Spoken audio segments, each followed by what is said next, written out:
EmzUnfiltered. Authentic, credible, genuine. With Emma Brain. Hi guys, welcome to another episode of EmzUnfiltered, where I found another coffee shop in Dubai to come and record this.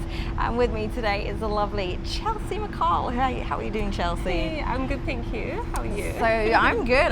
So Chelsea works for Emirates. She's also a personal trainer and what do you call it? You're a fitness bikini athlete. Bikini athlete, yeah, that's what I prefer to call it. That's amazing. It's fantastic. So first of all, Chelsea, let's start at the beginning. What brought you to Dubai? What brought me to Dubai? Well, actually my best friend, she moved over here and we were flying together in New Zealand for another company. And she told me she was moving to the Middle East, and I was like, I've never really heard of that before, and I was like, what's that going to be like? And then she came over, she sent pictures of her enjoying her life in the Burj Khalifa at a pool party, and I was like, oh my god, I want to go. Yeah, so then I went to the interview when they came to Auckland, and then 6 months later I was there. Yeah. Amazing. And I have not regretted it ever since. I've been here for like 10 years and I love it. Yeah. It's fantastic, and for people that might not know, I'm the voice of Emirates crew scheduling system, Evita. So I say, don't press 2, don't go sick. Yeah, so like when we need to call in sick for a flight or something, she's the lovely voiceover behind it. But I never call in sick, so I wouldn't know. Not really the lovely voiceover, the horrible voice that says, I've given you that horrible flight to wherever. Actually, I could probably intimate it. Gosh, I lost the word, sorry. Oh, imitate me. Yes, imitate me. Yeah, I have so many people asking me to do voice notes of it. It's crazy. But so you still enjoy the flying? I do. I'm really enjoying. Now I'm in a premium cabin, like right at the top, so it's really fantastic. But just health-wise, is a little bit difficult sleeping. Yeah, but otherwise everything's all good. Yeah. I was going to say, because anyone that has any excuses for not working out or not keeping fit and healthy, just look at someone like yourself, where you're flying halfway around the world, doing all these crazy hours, and yet you still find the time to stay fit and healthy. Yeah, it is a priority in life. Yeah, so still find time and on layovers and in hotel gyms and on our days off. Yeah, sometimes it's a struggle, but you just got to really decide what's more important. Mm-hmm. Yeah. And tell me about the fitness training, because you are a qualified PT. You've given me my program on the app, which is amazing. My problem is always the food. I have a seafood diet, I eat seafood and I eat it, which we know is my problem. But the training's been ramped up and I'm lifting heavier and feeling good about that, because I love the gym. I love working out. It feels good. What was the thing that pushed you into wanting to be a trainer? Wanting to be a trainer is, I've always been into fitness my whole life, and obviously been competing for 10 years, so I feel like I knew a lot about training, but I didn't actually have the certification until I got it a couple of years back, and since then it just gave me the confidence to be able to teach it to other people, as well as I know it, but with that sort of backing. So yeah, being a trainer just is amazing. I love sharing the knowledge of everyone and just teaching women, beginner women and all women at any stage, how to pick up a pair of dumbbells and how to move your body in a way that's going to benefit you. Yeah. And it is a very saturated industry here, particularly in Dubai. I mean, we do joke you throw a rock and you hit someone that's doing personal training. So what is it that makes you stand out, Chelsea? That makes me stand out, I guess, with my experience in bodybuilding and weight loss, fat loss, and also losing weight, then putting it back on. And so I've had a lot of mixed emotions over the years, and I've been through it all, and I walk the talk. I always and so I know all the emotions through it. The sort of sometimes some people call it binge eating, or not that I've ever really had that kind of issue, but I do know how to eat 2 pizzas in one night, so I know all these emotions, and just what sticks out is that I travel a lot, so I fit in with women with busy lifestyles that have to travel, and I can work out from anywhere. I can teach people to work out with just bands, dumbbells, and a couple of kettlebells or something. And I think I'm just basic knowledge of experience. And I think that, for me, one of the nice things about your programs is you use so many different things. It's like, if you haven't got this, here's an alternative. If you haven't got that, here's an alternative. You can do body weight workouts. You are, of course, the creator of Fit Bands, which I absolutely adore. Your Fit Bands are amazing. You've got a Fit Bands. These are honestly them to you at the beginning. One of the best bands out there, because they're nice and thick. The material is incredible. They come in beautiful, beautiful colors like this. They're non-slip and lots of different resistances as well. And I'm telling you, if you do your leg, particularly your leg exercises with these, it like ramps it up so much, and it's like the pain. It really increases it. They are incredible, and you know how many people I've seen using those really lame, thin plastic ones. I'm like, no. Get Chelsea's Fit Bands. Yeah, that's actually how it came about, because I started using them in like say 2017 because I had a problem like activating my glutes, and my glutes have always been quite small for a bikini competitor, and it's my biggest like kind of area that I need to improve, but just genetically I just don't have a big butt, you know, so I've had to build it like over these years. But I was using the plastic ones, and they're like sweating, rubbing off. One of them even like flinged across the side of the room, and like so I was like, how can I fix this? And like, I just saw one bikini competitor using them out of the whole world. Nobody else was using them, so I was like, I could do with one of those. So I ordered some, and then I was like, these are amazing. So then I actually produced some, and I just started off like selling like, you know, my first batch, and like they were very basic, and like, you know, your first what's that word? Your first ones are always the worst ones, and then you sort of build from there. But and then in 2020 they just blew up. Like everybody was buying them during COVID for the home workouts. Yeah, literally, like and like home workout stuff. Like Amazon sold out on everything. And but they've just been like an amazing thing. I don't actually have many more left now, but like I always give it to all of my clients to train with, especially the ones that train at home, and even the ones that train in the gym, because it's just such a versatile tool, and you can use it with like everything basically. And this is the thing, you don't have to lift with massively heavy weights or complex equipment to get a good workout. Yeah, it's so true. Like most of my girls that train at home only use like 3 to 4 kilos. Even some in the gym. But Emma's getting up there now, so like 6 to 8 kilos, nearly. Getting there. But you can literally do so many things. So like during lockdown, I was working out for like 2 months without going outside, and I reshaped my physique with like 2 and 3 kilos and just resistance bands, and I was actually the shreddiest, leanest I've ever been.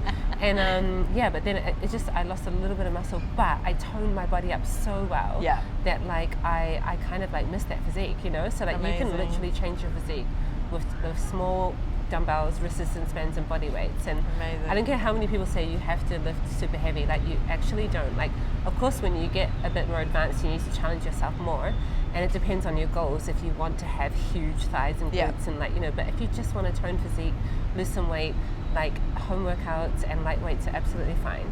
Amazing. So Chelsea, people like to make excuses for not working out. What are the biggest excuses or the lamest excuses that people to be fair, you've never given me any excuses. I just go, I'm knackered today, or I'm busy today. But my when point you're is, actually sick, that's the only time you don't train. Because my point is, I make up for it. I might go, I need a day. I'm very all about listening to my body. And if my body says I need a rest day, I'll take that day as a rest day, and I'll do a double up workout the next day, or I'll just shunt them round another day. Push it for another day. Like the double up ones I'm a bit worried about, because I'm like, do you have enough energy and stuff? But I know that you like to go hard. But if your body is not feeling well for the day, of course, like listen to your body and take a rest day. Like I know it's hard for me sometimes to take a rest day. I was even thinking maybe today, but I do have enough energy to train. So whenever you have energy, train. Like don't make an excuse on those days, because you never know when you're not going to have the energy and you won't be able to do it, you know. So you'll be regretting that day that you did have energy and you skipped the workout, you know. And it does get harder, not gonna lie, as you get older. I mean, I'm mid to late 40s now. Nobody tells you how exhausted you're gonna be all the time. Nobody tells you that you're gonna have all these weird cravings for sugar and the carb. Oh my god, the carb cravings.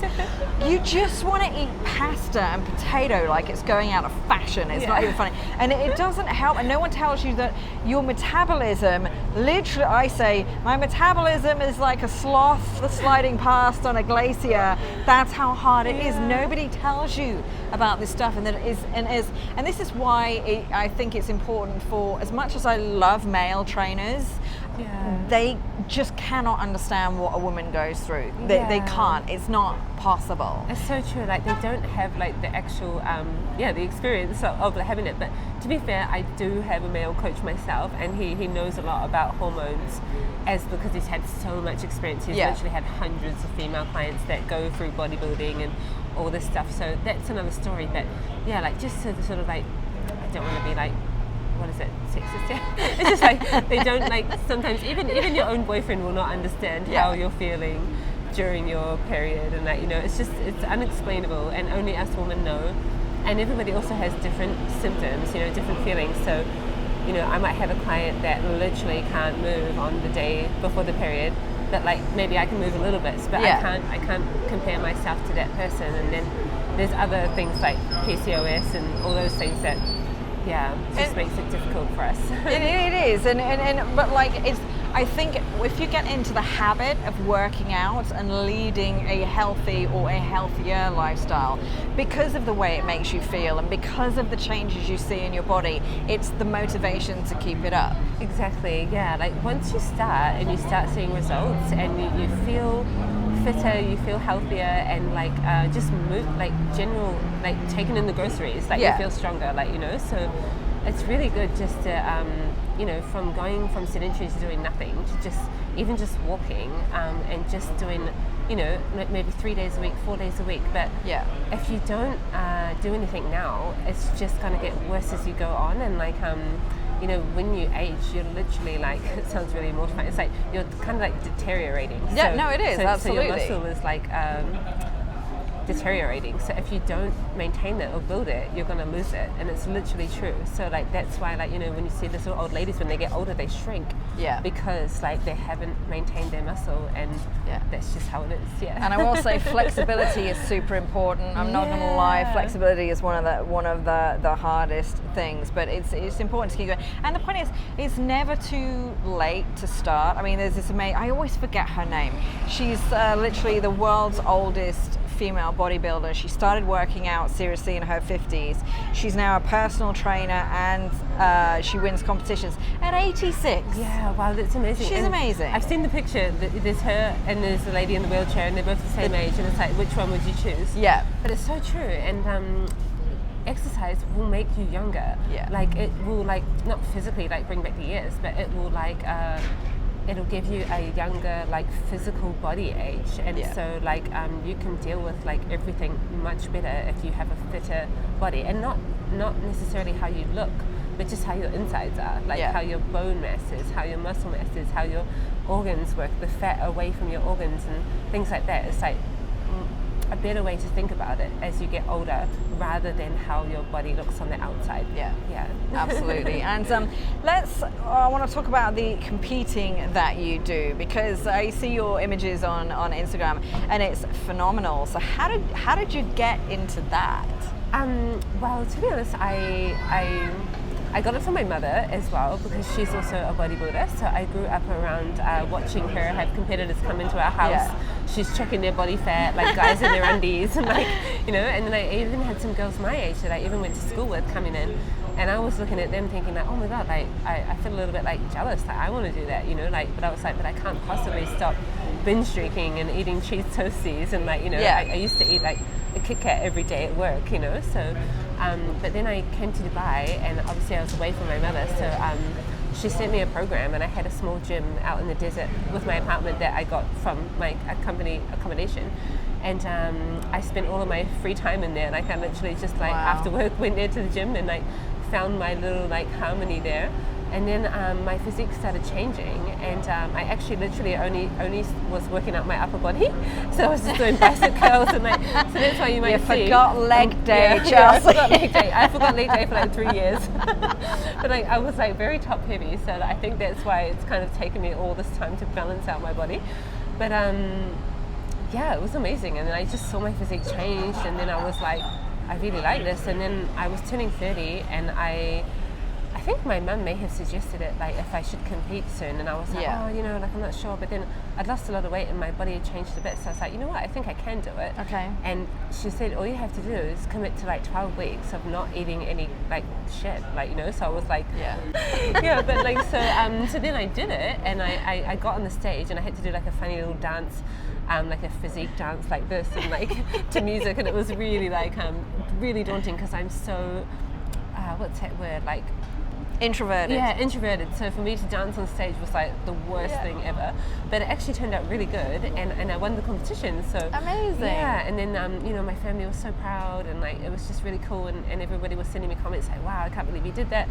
And I think back about it, it's not even that hard. Okay. Like I literally just ate like food, like chicken and stuff, but not like crazy, you know, and I just did a bit of cardio, a bit of weight training. I just stayed consistent and didn't have like crazy sugar sweets and stuff like that, you know, like so and then since then I caught the bug, and then I did my second competition in Dubai actually. Amazing. And what's the perception of things like that here in the UAE? Now it's like it's very open, and like it's sort of like all over the place. Like there's loads of gyms and, you know, girls in crop tops and everything. Yeah. So, but back then it was a little bit more sort of unheard of and unknown. I think my competition was 2015.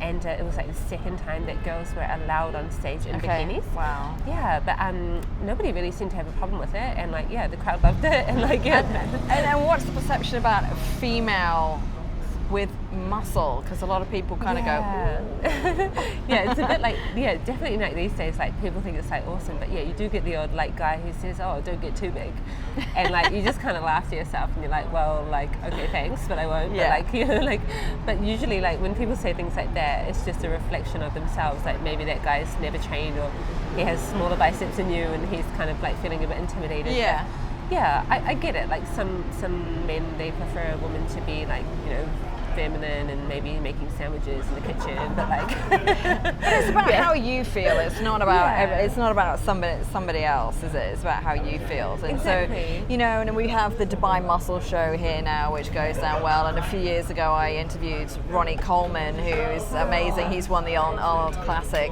like so many times, but the poor guy, you know, his joints are really messed up. But he was saying one of the really hard things about competing was the you know, the cutting and the dehydration coming up to competition. Yeah, it is quite difficult. Like on that last week, like they call it peak week, and you're literally like eating like, you know, maybe 1,000 calories a day, sometimes more. It just depends on like how much you're eating throughout. And then your water drops a bit, but people have kind of like a misconception that you just don't drink water all week and you almost die. Yeah. But it's not like that at all. It's like you actually drink like 7 liters or so, like the previous week, more than like, I don't know anyone who drinks 7 liters of water a day normally, and then you chop it down by like sort of 1 liter a day. So on the last day you have like 1 liter, but like a lot of people don't even drink 1 liter of water a day anyway. So maybe 1 liter of coffee. But like so it's not actually very dangerous, and it's just you are feeling a bit low in energy because your calories are low. Your water is coming down, and you're just exhausted from like posing and like last minute things, like so it's good to be prepared like with niggly bits before the competition date, like way in advance, because once you start getting tired, you can't do anything. No, absolutely. And I was going to ask you, just kind of to round up, how do about supplements people should be using when they're working out, because I like have my pre-workout, my BCAAs that I have. Amazing. So the top like 5 or 3 for women, definitely. Number 1 for myself that I'm always promoting to everyone is BCAAs, like branched chain amino acids, because you can drink them in your water bottle. They're completely safe for any age, like over 18, but like they're just the building blocks of protein. So I definitely recommend them to like my woman over 40, over 50, like because some stimulant supplements, you know, like pre-workout and stuff, just got to be a little bit careful with the dosage, and like, you know, if your heart rate goes up too high, like we just want to keep that, like, and maybe pregnant women also I wouldn't recommend like pre-workout, but definitely BCAAs for all women, pregnant women, and protein powder.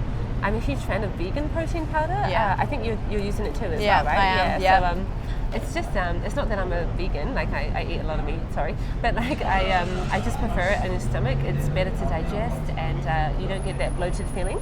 It's also full of fiber, so it fills you up a bit more, and it mixes really well in shakers and baking and stuff like that. So yeah, so protein powder, BCAAs, pre-workout if you need it, but you don't have to rely on it. Also vitamin C, definitely, and probiotics. And then you can also take evening primrose oil and ashwagandha at nighttime. And those two, primrose for the hormones and also ashwagandha for stress, just to keep your adrenal stress down. Yeah. Stress is one of the worst things you can have for bloating. So Exactly. Well, Chelsea, thank you so much for coming and chatting to me today. That's fantastic. And I've got my gym stuff in the car, so I'm toddling off to the gym right now. And I'll be checking up on you this afternoon. So I have to post on Instagram, so make sure I've done it. So, but thank you so much, Chelsea. That's brilliant. Welcome. It's so lovely to be here. Thanks for joining me again for this episode, and I'll see you again next time. Bye.